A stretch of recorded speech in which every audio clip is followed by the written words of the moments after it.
যৌবনের একটা ভ্রম আছে, যা দেখে সেটাতেই পাগল হয়ে যায় এবং মনে হয় যে একে পেলে আমি বোধহয় রাজ্যের সব সুখ আমার ঘরে তুলতে পারবো, আর একে যদি আমি হারিয়ে ফেলি, এর যদি কোথাও বিয়ে হয়ে যায়, তাহলে আমার লাইফ পুরাই চুনা চুনা শেষ। এরকম একটা রোগ যুবকদের মধ্যে আছে না নাই? এটা ইবলিস সৃষ্টি করে। এটা কে সৃষ্টি করে? ইবলিস সৃষ্টি করে। এবং আমাদের সমাজে যে প্রবণতা আজকাল চলছে, আমি সব সময় বলি এবং এই কথা সমাজের আরো অনেকেই বলেন, যে আজকাল বিয়ে শাদী সাধারণত মানুষের সাথে মানুষের খুব কম হয়। বিয়ে হয় ময়দার বস্তার সাথে টাকার বস্তার। এক পক্ষ থাকে ময়দার বস্তা, আরেক পক্ষ থাকে টাকার বস্তা। অতএব ময়দার বস্তা খোঁজে, ময়দা না, টাকা না, বস্তা, মানে কত বেশি থাকে। ছেলে একেবারে দেখতে শুনতে কুশ্রী বিশ্রী, অনেক ফ্যাটি, সমস্যা, পড়ালেখা ভালো না, অনেক অসুবিধা, কিন্তু পয়সাটা আছে। মেয়ের বাবা রাজি, মেয়ের বাবা, সবাই না বেশিরভাগ।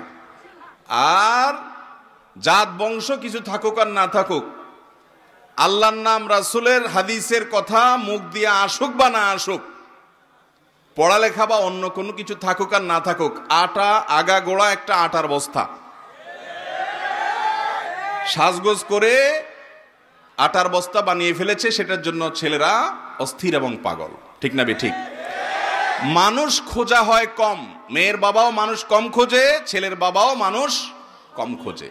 ভাইরা আমার, আজকাল ঘরে ঘরে অশান্তির একটা অন্যতম প্রধান কারণ হলো এটি, জীবন সঙ্গী নির্বাচনে আমরা ভুল করি। নবী করিম সাল্লাল্লাহু আলাইহি ওয়াসাল্লাম বলেছেন, ফাজফার বিজাতিদ দ্বীন। অনেক কিছু দেখেই মানুষ বিয়ে করে সমাজে, তুমি বিয়ে করবে দিনদারিতা দেখে। আল্লাহর শপথ করে বলছি, আল্লাহর শপথ করে বলছি, আল্লাহর শপথ করে বলছি, দাম্পত্য জীবনের সুখের মূল চাবিকাঠি এই জায়গাটা। যেই জীবন সঙ্গী, যে জীবন সঙ্গিনী, তার খুঁটাটা এক জায়গায় গাড়া আছে, সে আল্লাহর কাছে নিজেকে সারেন্ডার করে ফেলেছে, আপনি তাকে ধরতে পারবেন, ধরার একটা জায়গা আছে। সে বেলাইনে যাবে, আল্লাহর নির্দেশ দেখাবেন, সে লাইনে আসতে বাধ্য হবে। সে উল্টাপাল্টা করবে, আল্লাহর নিষিদ্ধ আপনি কোরআন থেকে দেখাবেন, সে আসতে বাধ্য হবে, কারণ তার খুঁটা এক জায়গায় গাড়া আছে। আর যার খুঁটা কোথাও গাড়ায় নাই, সে প্রবৃত্তির গোলামি করে। আজকে আপনাকে ভালো লেগেছে, কালকে লাগবে না। অতএব আজকে আপনাকে কেয়ার করেছে, কালকে শত্রুতা করবে। এটাই বাস্তবতা। অতএব কোনো মেয়ের মধ্যে, কোনো ছেলের মধ্যে যদি আল্লাহর ভয় থাকে, তাকওয়া থাকে, ঈমান থাকে, নামাজ থাকে, দিনদারি থাকে, তার চাইতে বেটার কোনো জীবন সঙ্গী হতে পারে। ভাইরা আমার, আমরা বেশিরভাগ মানুষ এই জায়গাটা ভুল করে বসছি। মানুষের রূপ, মানুষের লাবণ্য, মানুষের শারীরিক সৌন্দর্য, মানুষের আর্থিক সঙ্গতি, এগুলো যেই কোনো মুহূর্তে আসে এবং যায়। বিশেষ করে রূপ লাবণ্যের যে বিষয়টি আছে, এটি একসময় হারিয়ে যায়। ঠিক না বে ঠিক? যাদের রূপ লাবণ্য দেখে আপনি অস্থির হচ্ছেন, পাগলপরা হয়ে যাচ্ছেন, মা বাবাকে অসন্তুষ্ট করছেন, কোরআন হাদিসকে আপনি জলাঞ্জলি দিয়ে দিচ্ছেন, সেই রূপ লাবণ্য কি চিরকাল থাকে? চিরকাল থাকা তো পরের কথা, আপনার কাছেই কয়দিন পরে মাটি মনে হবে। কিন্তু মানুষের ব্যক্তিত্ব, তার পার্সোনালিটি, তার ব্যক্তিগত যে উন্নত চরিত্র মাধুর্য আছে, তার যে আমলের সৌন্দর্য আছে, তার যে ঈমান এবং তাকওয়া আছে, এই জিনিসটা যতদিন সে বেঁচে থাকবে আপনার জন্য উপভোগ্য হবে ইনশাআল্লাহ। অতএব সুখী দাম্পত্য যদি চান, তাহলে অন্য কিছু থাকুক বা না থাকুক, আমি রূপ লাবণ্য দেখে বিবাহ করতে নিষেধ করছি না, কিন্তু দিনদারিতার ক্ষেত্রে কোনো কম্প্রোমাইজ করা যাবে।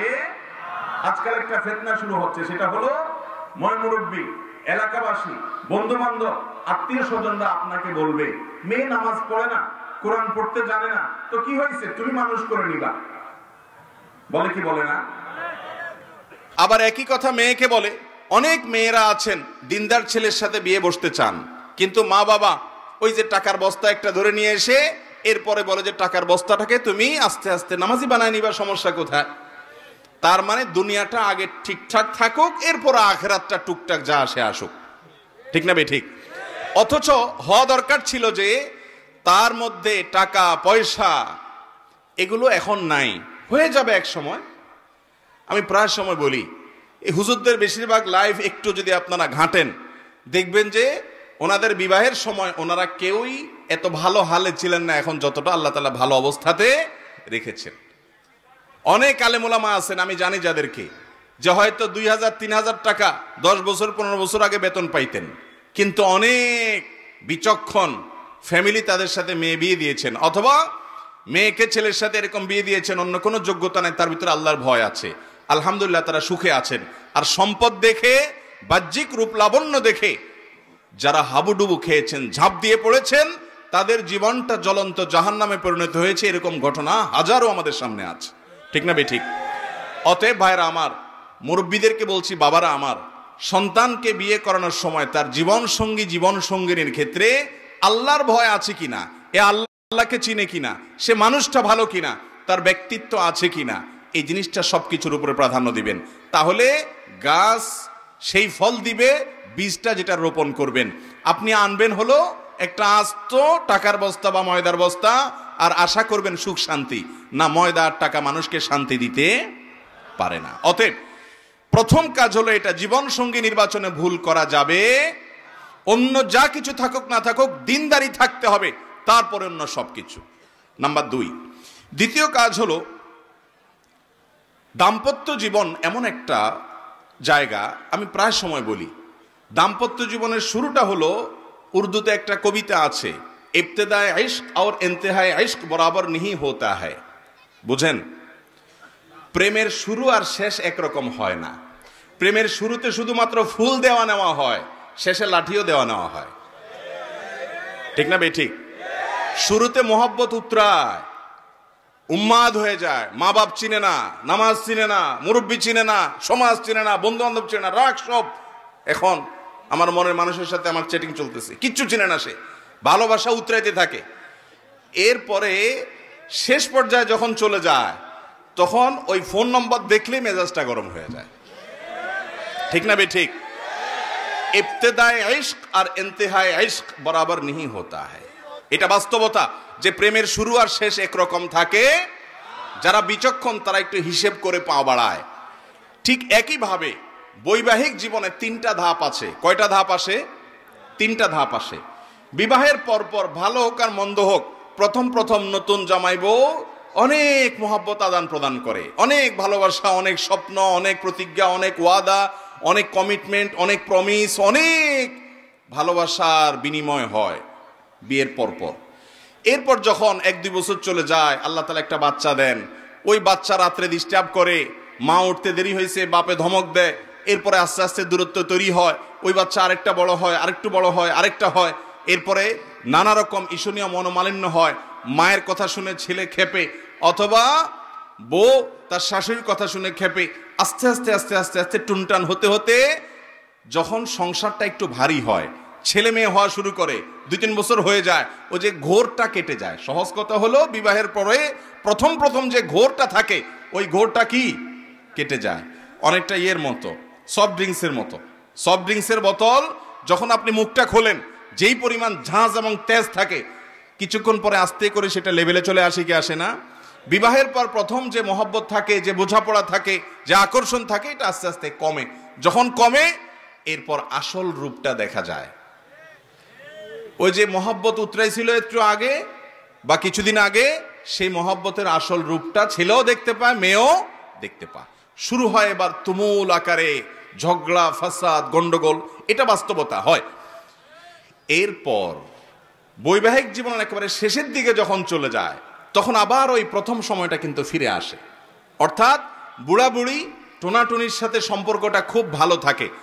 আপনি আমাদের এই সমাজে জোয়ান জামাই বউ যেরকম মারামারি লেগে থাকে, গন্ডগোল লেগে থাকে, মুরব্বী চাচাদেরকে বুড়া বুড়ি এরকম গন্ডগোল লাগালাগি করে এবং চুলাচুলি করে, এরকম খুব বেশি দেখেন? একেবারেই নাই। ওই মাঝামাঝি পর্যায়ে যা হয় না হয়, শেষের দিকে আবার মহব্বত অনেক হয়। নদীর এপারে কিছুটা শান্ত, ওই পারে কিছুটা শান্ত, মাঝখানে উত্তাল তরঙ্গ। ওই তরঙ্গ দেখে অনেকে ভুল করে এবং তরি ডুবিয়ে দেয়, আর ওই কুল পর্যন্ত যেতে পারে না। আর যে বিচক্ষণ, সে জানে যে এরকম চড়াই উতরাই হবে দাম্পত্য জীবনে, বোঝাপড়ার গরমিল হবে, গন্ডগোল ফাসাদ হবে, এগুলোর সব ওভারকাম করতে হবে, একটা সময় আমার শান্তি আসবে। বিশেষ করে মা বোনদের একটা সমস্যা হলো যে পরের ঘর করতে গিয়ে নানা রকম ঝামেলা তৈরি হয়। তখন তারা কি করে, না এসব আর করবো না, আমি চলে যাই। এভাবে যে বেশিরভাগ মেয়ে পরবর্তীতে আফসোস করতে হয়। আর এই কারণে দাম্পত্য দ্বিতীয় মন্ত্র হলো সবর এবং শুকর। এই দুইটা অভ্যাসকে নিজের জীবনে আনতে হবে। যাদের মধ্যে সবর নাই, যাদের মধ্যে কৃতজ্ঞতা নাই, এরা কখনো দাম্পত্য জীবনে সুখী হতে পারে। দাম্পত্য জীবনের সুখের অন্যতম মূল মন্ত্র হলো সবর করা। কারণ দুই ফ্যামিলির দুইজন মানুষ একত্রে সংসার করবে, এক ছাদের নিচে থাকবে, জীবন কাটাবে, সব কিছু ব্যাটে বলে কিয়ামত পর্যন্ত কোনো দিনই হবে আপনি আমি কে? নবী করিম সাল্লাল্লাহু আলাইহি সাল্লামের সাথে, তার স্ত্রীদের সাথে, উম্মুল মুমিনিনদের সাথে ছোটখাটো বিষয় নিয়ে মান অভিমান হয়েছে না হয় নাই? বহুত হয়েছে। এবং সে মান অভিমানটা আমাদের মতো না, তাদের মতো করে হয়েছে। কারণ স্বামী স্ত্রী একসাথে দাম্পত্য জীবনে যখন সময় কাটাবে, তাদের মধ্যে বোঝাপড়ার গরমিল হবে। এই সময়টাতে দরকার হয় সবর করা। মনে রাখবেন, ইবাদতের অনেক বড় একটা পার্ট হলো সবর এবং ধৈর্য। আল্লাহ কোরআনে বলেছেন, ইন্নামা ইউওয়াফাস সাবিরুন আজরাহুম বিগাইরি হিসাব। যাদের পুরস্কার আল্লাহ তাআলা কোনো হিসাব করে দিবেন না, তারা হলো যারা সবরকারী, ধৈর্যকারী তারা। অতএব দাম্পত্য জীবনে ধৈর্য থাকতে হবে। স্বামী অনেক উল্টাপাল্টা করবে, সবর করতে হবে। মনে করতে হবে এর চাইতে অমানুষও পৃথিবীতে আছে। আবার স্ত্রী অনেক উল্টাপাল্টা করবে, সেক্ষেত্রেও সবর করতে হবে। মনে করতে হবে যে এর চাইতে অমানুষ অনেক আছে, এবং নিজেকে সান্ত্বনা দিতে হবে। অনেক ক্ষেত্রে কৌশলী হইতে হবে। বিশেষ করে দাম্পত্য জীবনে কৌশল ছাড়া আপনি সুখী হতে পারবেন না। আশরাফ আলী থানভী রহমতুল্লাহ আলাইহি একটা ঘটনা বলেছেন সম্ভবত একবার, যে ওনার কাছে এক ব্যক্তি এসে বলল, হুজুর, আমার বাসায় যে মহিলা আছে, আমার স্ত্রী, এই ভদ্র মহিলা আমি বাহির থেকে গেলেই কোনো কারণ ছাড়া অযথাই আমার উপরে সে চড়াও হয় এবং খুব বাজে ব্যবহার করতে থাকে। আমি আপনার ওয়াজটা শুনে একটু সবর করার চেষ্টা করি, কিন্তু কত পারা যায়, পারি না। আপনি একটু আমাকে বুঝায় বলেন তো আমি কি করতে পারি। তখন উনি বললেন যে, আপনাকে একটা বুদ্ধি শিখাই। বাসায় ঢোকার আগে দরজার সামনে গিয়ে কয়েক সেকেন্ডের জন্য আপনি একটু মাথাটা নত করবেন, করে কল্পনার জগতে ডুব দিবেন। ডুব দিয়ে নিজেকে নিজে বলবেন যে আমি এখন দরজা খোলার সাথে সাথে কথার কথা একটা কুকুর আমার বাসায় আছে, কুকুরটা আসবে। তো কুকুর মানুষ দেখলে ঘেউ ঘেউ করে, এটা করবে।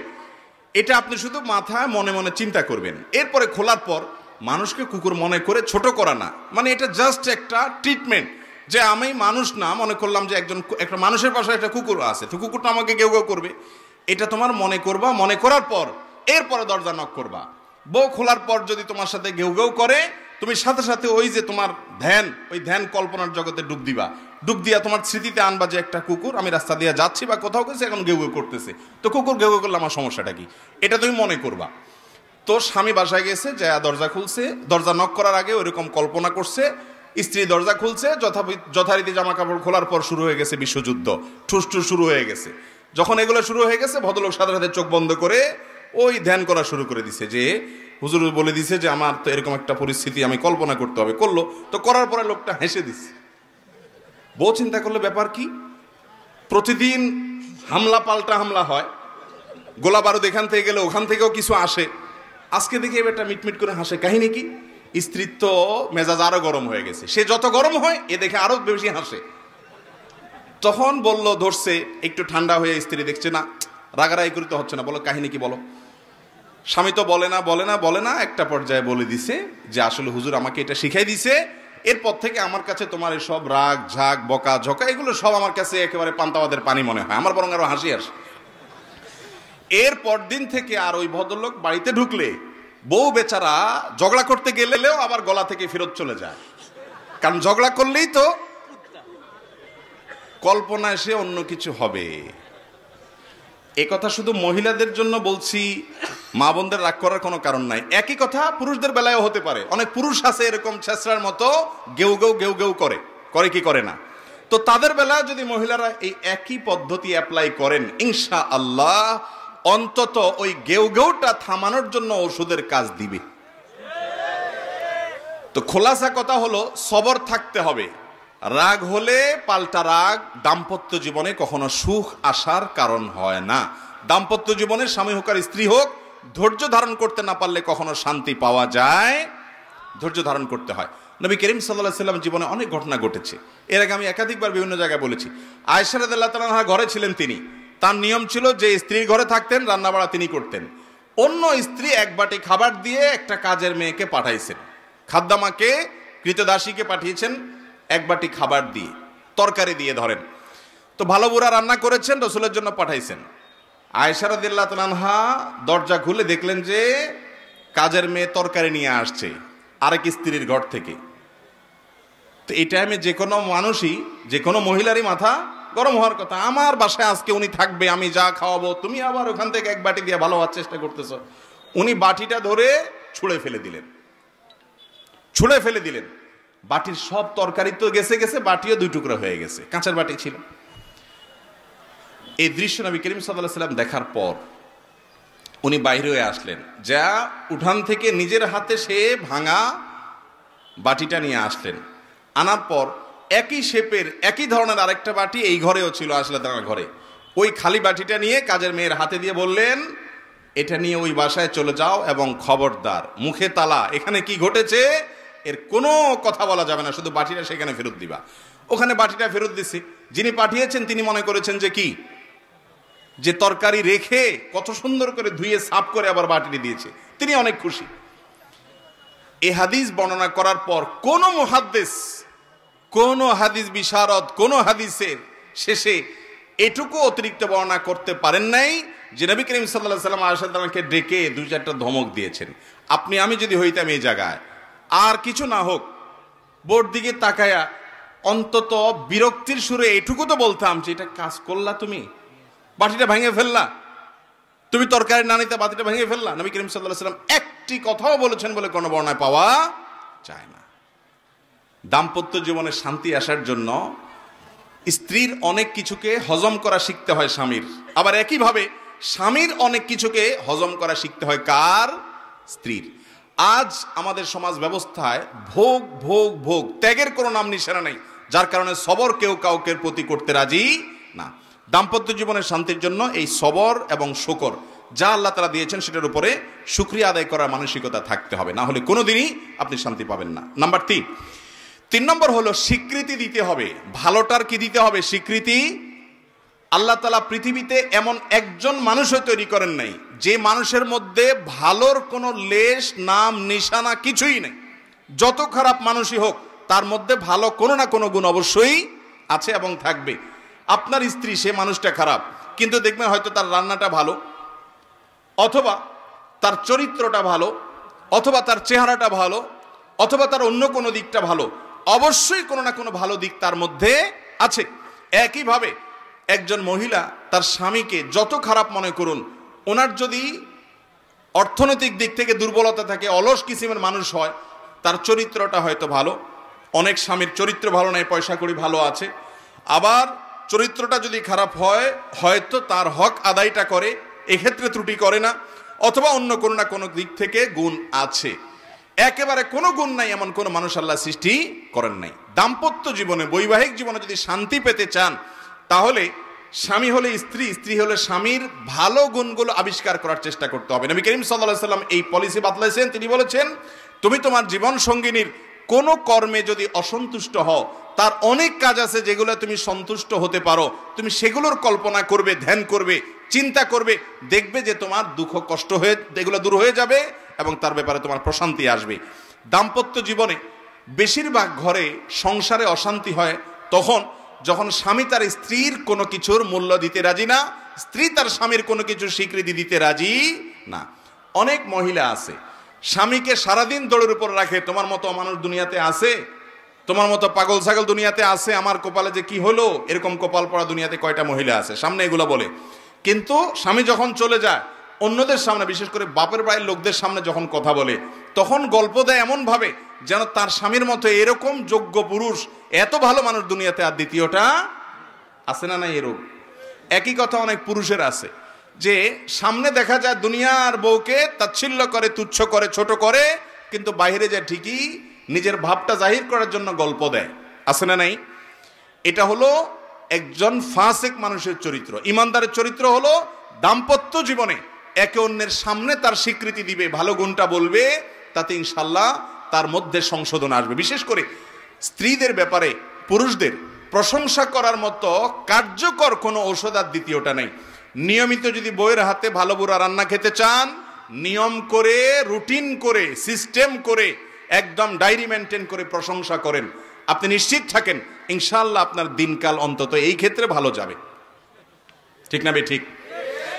যে সমস্ত স্বামী বউদের রান্নার দোষ ধরে, বাহিরে খেয়ে এসে বাসায় গল্প দেয়, এদের কপাল খারাপ। এরা ভবিষ্যতে ওই বউয়ের হাতে ভালো বুড়ো খাওয়ার সম্ভাবনা খুব ক্ষীণ। আর ভালো হোক মন্দ হোক, যতক্ষণ পর্যন্ত আপনি পরিতৃপ্তির কথা জাহির করবেন, অবশ্যই কোনো ভালো দিক আছে, একটু প্রশংসা করবেন, দেখবেন ইনশাআল্লাহ দিনটা ভালো যাবে। বিশেষ করে স্বীকৃতি, এটা মানুষ চায়। দাম্পত্য জীবনে বেশিরভাগ মানুষ স্বীকৃতি দিতে চায় না। স্বামী হলে স্ত্রীর, স্ত্রী হলে স্বীকৃতির, স্ত্রী হলে স্বামীর। যতটুকু পাইছেন ততটুকু স্বীকৃতি দিবেন, তাহলে ইনশাআল্লাহ দাম্পত্য জীবনে সুখ শান্তি আসবে। নাম্বার 4 নম্বর হলো, স্বামী স্ত্রী প্রত্যেকের কিছু কনসার্নের ইস্যু আছে, কিছু ইস্যুতে তার খুব কষ্ট হয়, সেই ইস্যুগুলোকে আমলে আনা। যেমন মহিলাদের একটা বিষয় আছে, তাদের বাপের বাইরে কাউকে নিয়ে যদি আপনি একটু দুর্নাম করেন, যে তোমার ভাইটা অমানুষ, অকর্মা, তোমার বাপটা এরকম, তোমার বোনটা এরকম, তাহলে শেষ। হয়তো উপর দিয়ে কিচ্ছু বলবে না, শুনে আপনার সাথে তাল মিলাবে, হওয়া তুমি ঠিকই বলছো, কিন্তু পরবর্তীতে ঠেলা আপনি সুদে আসলে বুঝবেন। ঠিক না ভাই? ঠিক। আপনি যদি শ্বশুর ভাইয়ের লোকদের শুধু তারিফ করেন, তাদের ভালো গুণগুলা শুধু বলেন, সারাদিন বলেন যে মাশাআল্লাহ মাশাআল্লাহ তোমার বোনটা এরকম মাশাআল্লাহ, সে বদনামি করবে, আপনি বলবেন না না না তুমি কি বলতেছো, তার দোষের চাইতে গুণ অনেক বেশি মাশাআল্লাহ। উল্টা বরং এক কাঠি সামনে আগাবেন, দেখবেন যে স্ত্রী আপনার কথায় উঠবে বসবে, যা বলবেন সব করতে রাজি হবে, কিন্তু তার বাপের ভাই মানুষের বদনামি করতে পারবেন। অনেক পুরুষরা এই জায়গাটা ভুল করে।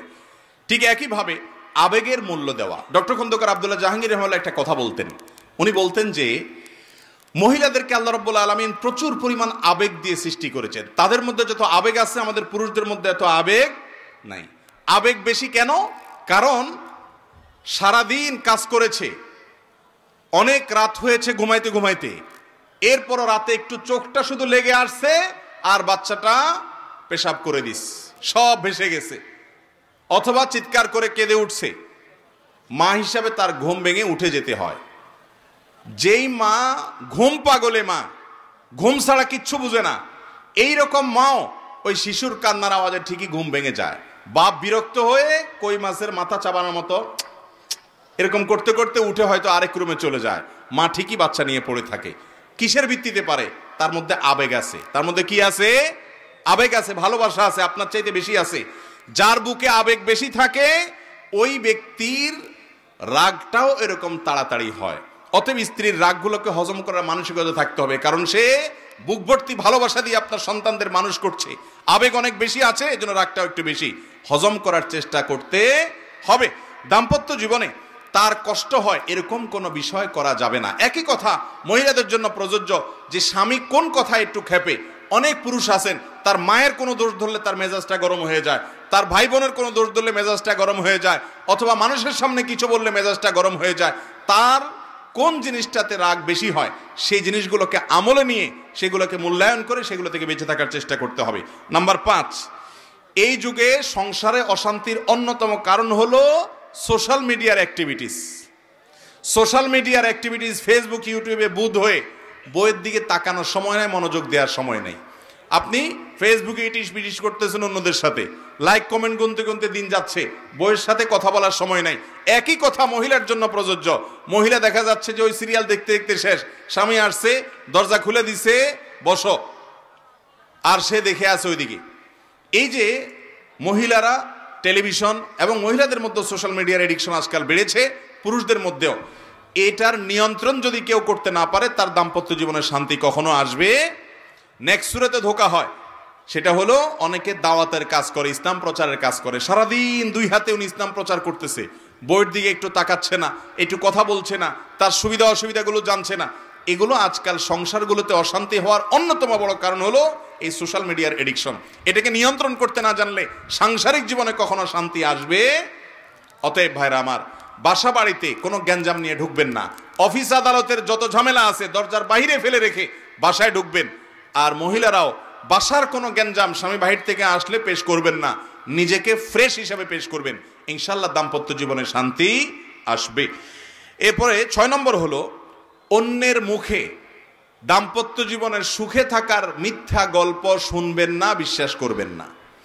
বেশিরভাগ ফ্যামিলিতে দেখা যায় যাদের সাংসারিক জীবনে অশান্তি আছে, মহিলাকে অন্য মহিলা ফুসলায়, বলে যে আপা তোমার স্বামী এরকম, আমার স্বামী তো এরকম এরকম গল্প দেয়, এমন ভাবে গল্প দেয় মনে হচ্ছে উনি সুখের সাগরে ভাসতেছে। আপনার তখন মনে হয়, ওই মহিলার তখন মনে হয় যে হায় হায় রে, আমার কপালটা এত খারাপ। আবার একইভাবে ওই পুরুষকেও কিছু মানুষরূপী শয়তান আইসা ওয়াসওয়াসা দেয়, আইসা বলে যে ইস, আপনার জীবনে কত সুন্দর মেয়ে আসতো, কি আসলো এটা আপনার কপালে, খ্যাত, কিচ্ছু বুঝে না, কোনো স্মার্টনেস নাই, না রান্না বাড়া বুঝে না, কিচ্ছু বুঝে, আপনি কত স্মার্ট মানুষ মাশাআল্লাহ। আবার এই ইবলিসি মন্ত্রণাগুলো বেশিরভাগ বিপরীত লিঙ্গ থেকে আসে। বিপরীত লিঙ্গ থেকে কেমন আমি বলি, মহিলাকে হয়তো পাশের ঘরের দেবর বাসুর বা অন্য কোনো পুরুষ এসে খোঁচা বলে, আপা ভাবি আরে তোমার জীবনটা শেষ হয়ে গেল, একটা অমানুষের সাথে জীবনটা পার হয়ে গেল, তোমার দেখলে খুব মায়া হয়, আমার খুব খারাপ লাগে। আবার একই কথা ওই পুরুষকে তার অফিসের হয়তো মহিলা কলিগ বলে যে ভাবিকে আপনার সাথে মানায় না, আসলে খুব স্যাড, আছে না নাই? এগুলা দেখতে মানুষ হলে এগুলো মূলত ইবলিস। এগুলো মূলত কি, যারা বোকা তারা ইবলিসীয় মানুষরূপী ইবলিসদের কুমন্ত্রণা শুনে মনে করে হারে আসলেই তো আমি তাইলে অনেক কষ্টে আছি, সে মনে অনেক সুখে আছে। যেই বেটা এই গল্প দিয়েছে ওর সংসারে যে পরিমাণ অশান্তি হয়, যে পরিমাণ বিশ্বযুদ্ধ লেগে থাকে, ও অনেক বড় শেয়ানা, আপনার কাছে এমন ভাবে সাজে যেন তাদের দাম্পত্য জীবনে খুব বেশি সুখী। আপনি আপনার বউয়ের সাথে ডেইলি যতবার চুলাচুলি করেন তার 3 গুণ কমপক্ষে ওর বাসায় হয়, কিন্তু সে আপনার সামনে ভাব ধরে এমন। তো এই ব্যাপারে বিচক্ষণতার পরিচয় দিতে হয়। মনে রাখবেন অনেক হাসি খুশি, ভেতরে ত্রাস হয়ে যাচ্ছে আপনি জানেনও না। এই জন্য অন্যের সুখ দেখে বা সুখের মিথ্যা গল্প শুনে বেশিরভাগ নারী পুরুষরা, বেশিরভাগ স্বামী স্ত্রীরা ধোঁকায় পড়ে যায়, এটা যেন না হয়। 7 নম্বর হলো ক্ষমা করতে শিখতে হবে ভাই। দাম্পত্য জীবনে ক্ষমা করা ছাড়া কোনো বিকল্প, নারী পুরুষ উভয়ের ভুল হবে, দুইটা পাতিল একসাথে থাকলে টুনটান লাগবেই, সমস্যা হবেই, গ্যাঞ্জাম হবেই, কিন্তু আপনাকে ক্ষমা করা শিখতে হবে। আল্লাহ তাআলা কোরআনে কারিমে বলেছেন যে আল্লাহ তাআলা ক্ষমাশীলকে ভালোবাসেন। আল্লাহ তাআলা মানুষকে যারা ক্ষমা করে তাদেরকে পছন্দ করেন। আপনি যদি চান যে আল্লাহ আপনাকে পছন্দ করুক, আপনি তাকে ক্ষমা করা শিখতে হবে। অনেক পুরুষ আছে বলে যে না, আমার মাথা অনেক নষ্ট, মাথা অনেক গরম হয়ে গেছে, আমি এটা কোনোভাবে ছাড় দিতে রাজি না। এগুলো যখন বলে তখন তিনি নিজেকে খুব পুরুষ পুরুষ মনে করে, আসলে এটা আদা মহিলা। আবার একইভাবে অনেক মহিলাও আছে যখন তেড়া হয় এমন শক্ত হয় যেন তিনি দুনিয়ার কোনো কিছু ছাড় দিবেন না। এগুলো সবগুলো হলো ভুল ভাইরা আমার। দাম্পত্য জীবনে একে অন্যকে ক্ষমা করা শিখতে হয়, যে ঠিক আছে যা হয়েছে হয়েছে, আমি মাফ করে দিলাম। এই উদারতা দেখাইতে পারলে শান্তি আসবে, আর না হলে শান্তি আসবে না। আপনি নিজের ভিতরে ক্ষোভ জিয়ে রাখবেন, কষ্টটা আপনার হবে, ক্ষমা করে দিবেন, ফ্রেশ টেস্টটা আপনার আসবে ইনশাআল্লাহ। 9 নম্বর হলো আল্লাহর কাছে দোয়া করতে হবে। কি করতে হবে ভাই? দোয়া করতে হবে। সূরা ফুরকান আয়াত নম্বর 74 জীবনের তরে পড়বেন। যারা বিবাহ করেন না এখনো, যুবকরা এখন থেকে পড়েন। আমার বুঝজ্ঞান হওয়ার পর থেকে এই আয়াত যেদিন আমি জানছি, ওর পর থেকে আজও পর্যন্ত, বিয়ে পর্যন্ত তো কন্টিনিউয়াসলি পড়তেছি, এরপরেও পড়ি। এই দোয়াটা কখনো ছাড়বেন না। রব্বানা হাবলানা মিন আজওয়াজিনা ওয়া যুররিয়াতিনা কুররাতা আয়ুন ওয়াজআলনা লিল মুত্তাকিনা ইমামা। আল্লাহ আমার সন্তান এবং পরিবারকে আপনি এমন বানিয়ে দেন যেন তাদের দিকে তাকালে আমার চোখ জুড়ে যায়, নয়ন জুড়িয়ে যায়, শান্তি হয়, দিলটা ভরে যায়, এরকম পরিবার আমাকে দিয়েন। এই দোয়াটা আল্লাহর কাছে করবেন, এবং আল্লাহ যেন আমরা মুত্তাকিদের ইমাম হতে পারি, এই দোয়া করবেন। বেশি বেশি এই দোয়া করবেন। সাধারণভাবে স্ত্রী স্বামীর জন্য, স্বামী স্ত্রীর জন্য আল্লাহর কাছে দোয়া কবুলের সময়গুলোতে দোয়া করবেন। এর মাধ্যমে ইনশাআল্লাহ দাম্পত্য জীবনে শান্তি আসবে। সর্বশেষ এবং 10 নম্বর পয়েন্ট হলো, বাসা বাড়িগুলোতে আজকাল আমার ব্যক্তিগত অবজারভেশন হলো, গত 1-2 বছর পর্যন্ত আমি দেখেছি ঘরে ঘরে দুষ্ট জিন এবং জাদুগ্রস্ত মানুষের সিরিয়াল পড়ে গেছে। ঘরে ঘরে, বিশেষ করে দাম্পত্য জীবনে অশান্তি লাগানোর জন্য জাদুটা খুব কুইকলি কাজ করে। জাদু সম্পর্কে কোরআনে কারিমে আল্লাহ তাআলা যে কয়টা আয়াত নাজিল করেছেন, হারুত মারুতের, বাবিলের যে ঘটনা আল্লাহ উল্লেখ করেছেন, সেগুলোর মধ্যে মূল বিষয় যে কয়েকটা, তার প্রধান হলো, অন্যতম হলো যে দাম্পত্য জীবনে অশান্তির জন্য জাদুকে ব্যবহার করা হয়। আমাদের দেশে ঢাকা শহরে দেখবেন পিলারে পিলারে তান্ত্রিক অমুক, কামরূপ কামাখ্যা থেকে প্রশিক্ষণ প্রাপ্ত, দেখেন নাই? ফেসবুকে পোস্টগুলোতে দেখবেন কমেন্ট, আমি এরকম কমেন্ট দেখলে আগে ব্লক করি, ওইটাকে বিসমিল্লাহ পড়ি। এগুলো সবগুলো হলো এই সমাজের অনেক বড় মাপের ক্রিমিনাল। আমি সবসময় বলি, আমাদের দেশের আইন শৃঙ্খলা রক্ষাকারী বাহিনী যারা আছেন তাদের উচিত এই সমস্ত তান্ত্রিক লোকগুলোর ব্যাপারে অবজারভেশন করে, স্টাডি করে এদেরকে আইনের আওতায় আনা। ঘরে ঘরে অশান্তি সৃষ্টি করছে, জাদু এবং ব্ল্যাক ম্যাজিক করে করে সংসারে সংসারে খান খান করে দিচ্ছে, অশান্তি করে দিচ্ছে। গত সপ্তাহে এক দম্পতি আমার অফিসে এসেছেন। ওনারা বললেন যে ভাই, আমরা একে অন্যকে এত ভালোবাসতাম, যেটা কল্পনাতীত ছিল, কেউ কাউকে ছাড়া আমরা বাঁচতাম না, এমন একটা অবস্থা ছিল।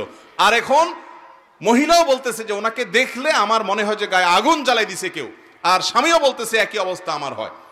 এই ধরনের ঘটনা একটি নয়, আমার কাছে অহরহ আসছে যে দিনরাত পরিবর্তন হয়ে গেছে। বিশেষ করে অনেক হিংসুক শাশুড়ি আছেন, ননদ আছেন, দেবর আছেন, জাওর আছেন এবং প্রতিবেশী আছেন, এমনকি অনেক সময় আপন ভাই বেরাদারও আছে। তারা এই সমস্ত তান্ত্রিক কবিরাজের কাছে গিয়ে ব্ল্যাক ম্যাজিক করায়। এর কারণেও দাম্পত্য জীবনে অশান্তি হয়। এর হাত থেকে বাঁচার জন্য নিয়মিত সকাল সন্ধ্যার দোয়াগুলো পড়বেন, সূরা বাকারা নিয়মিত তেলাওয়াত বাসায় চালু করে রাখবেন এবং শোয়ার সময় 3 কুল পড়ে হাতে ফু দিয়ে গা মুছে তারপরে শোবেন। এগুলো সবগুলো হাদিসে শেখানো আমল।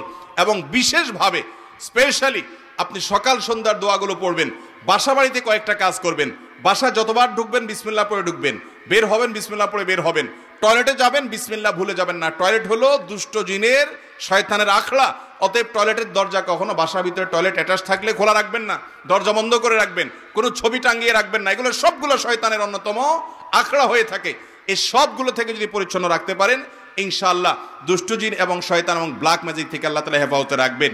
এই 10টা পয়েন্ট যদি মাথায় রেখে আমলে আনতে পারেন, ইনশাআল্লাহ আল্লাহর উপরে ভরসা রেখে বলতে পারি দাম্পত্য জীবনটা আপনি উপভোগ করবেন। আপনার ঘরটা জীবন্ত জান্নাত হবে এবং জান্নাতি সুখ আপনি আপনার দাম্পত্য জীবনে পাবেন ইনশাআল্লাহ।